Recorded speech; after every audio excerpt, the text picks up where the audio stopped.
diváci, dnes vás prevediem s rúcaninami Považského hradu.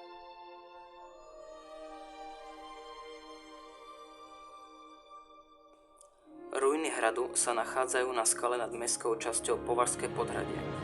Význam hradu spočíval v ochrane významnej vážskej cesty.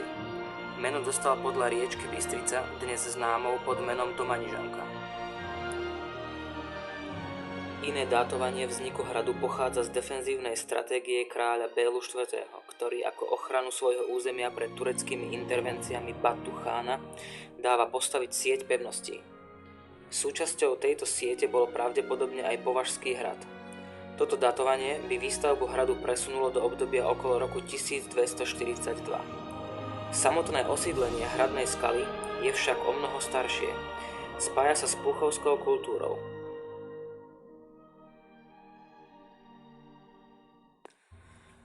Prvá písomná zmienka o hrade s názvom Bystrica pochádza z roku 1316 v listine Matúša Čáka Trenčianskeho, kde sa spomína provincia Bestruhe, ktorá sa po smrti Matúša Čáka spolu s hradom stáva strediskom menšieho komitátu Comites Bystrichienses, oddeleného od Trenčianskej župy.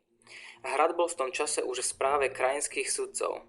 Najprv to bol Alexandre Kecky, z jeho čias pochádza aj výsadná listina Castellani de Bystricia z roku 1325, neskôr Pavol Ugali, po jeho smrti syn Štefana Lošonciho, rytier Ladislav. V roku 1392 ho od kráľa kupuje Ján Kaplaj. O 5 rokov neskôr sa však opäť dostáva do vlastníctva kráľa Žigmunda, ktorý ho daruje Sandivojovi zo Zubina. Sandivojov zať, župan Stibor zo Stiboríc, sa od roku 1409 sám stáva držiteľom hradu. Od roku 1419 ho kráľ daruje vojvodovi Ľudovitovi. V roku 1431 dopadla na stredné Považie pohroma v podobe husitských nájazdov. V rovnakom čase prichádza aj k vypáleniu samotného mesta Bystrica v roku 1432. O 7 rokov neskôr dáva kráľovna Alžbeta hrad do zálohy Ulrichovi Celskému za pomoc pri ochrane jej syna Ladislava Pohrobka. Ďalším majiteľom sa stáva Ján Huňady. Po Huňadyho smrti sa hrad stáva majetkom Mateja Korvína. 15. marca 1458 bol hrad darovaný Ladislavovi z rodu Podmanických, rodu, ktorý ho preslávil. Hrad patrí tomuto rodu viac ako storočie.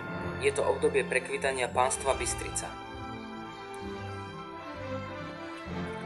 Počas obdobia panovania rodu bol prestavaný aj gotický kostol Navštívenia Panny Márie v Považskej Bystrici, ktorý bol pri prestavbe obohatený aj o renesančné pastofórium. Ladislavovi synovia Ján a Štefan vchádzajú do cirkevných služieb. Ján sa stáva bratislavským županom, záhrebským biskupom a poradcom kráľa Ľudovita II. Jagelovského, ktorého ochránil od zvrhnutia Jánom Korvínom. Práve od neho dostáva Podmanický v roku 1508 Sučany, Žilinu a Strečno. Štefan sa stáva nitrianskym biskupom a preto v Belehrade korunuje Ferdinanda Habsburského a neskôr aj Jána Zápolského za kráľa Uhorska. Michal je veliteľom kráľovej osobnej stráže a roku 1526 v bitke pri Moháči zomiera. Zanecháva 3 céry a synov Jána a Rafaela. Tí boli známi po celom Uhorsku svojimi lúpežnými výpadmi. Kráľ Ferdinand v roku 1529 proti ním vysiela generála Jána Katzajnera. Hlavnou úlohou bolo dobiť Považský hrad, výprava sa však skončila neúspešne. V roku 1543 hrad zachvátil požiar. O tejto udalosti hovorí aj povesť o krásnej Hedvige. Po tomto požiari prichádza k veľkej rekonštrukcii hradu. Bratia sa rozdelia. Ján odchádza do Ašodu, kde v roku 1545 zomiera. Rod vymiera po meči Rafaelovou smrťou v roku 1558. Jeho srdce je pochované v kostole v Súči. Telo bolo pochované v chráme Navštívenia Panny Márie v Považskej Bystrici, kde dodnes v predsieni nájdeme epitaf s jeho podobou v plnej zbroji.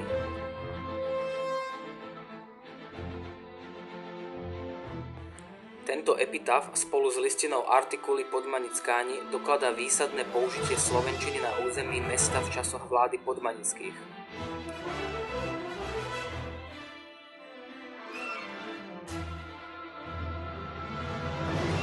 Ďalšia mramorová tabuľka, taktiež pravdepodobne pochádzajúca zo sarkofágu Podmanického, sa nachádza v kostole v Dolnej Súči, kde bola po prestavbe kostola v roku 1828 znovu umiestnená. Dňa 13.3.1560, teda 2 roky po Rafaelovej smrti, hrad prechádza do majetku Gašpara Serédiho.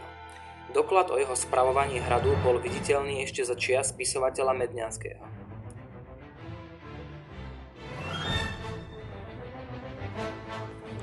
Sú miesta, ktoré už v tom čase neboli viditeľné, ale podľa času, kedy Serédi hrad vlastnil, môžeme za rok opravy pokladať rok Serédiho smrti, teda rok 1563.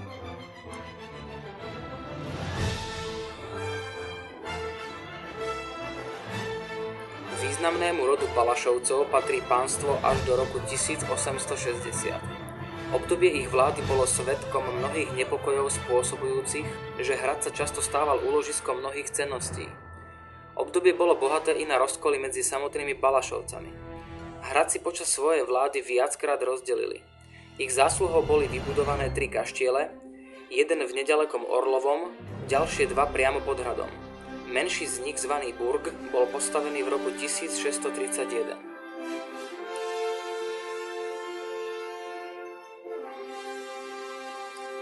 V roku 1667 už hrad nebol obývaný, ale pretože slúžil ako útočisko Imricha Balašu počas Vešelejného povstania, bol napadnutý kráľovskými vojskami. V roku 1674 boli všetky zbrane z hradu prenesené do novej pevnosti v Leopoldove.